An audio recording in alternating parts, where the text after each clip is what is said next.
Después, ¿qué pasó?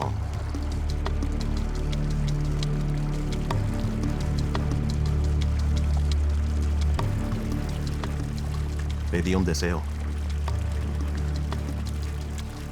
Y se cumplió.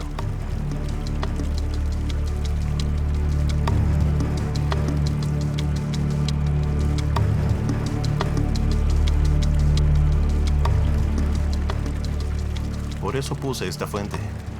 La fuente de los deseos.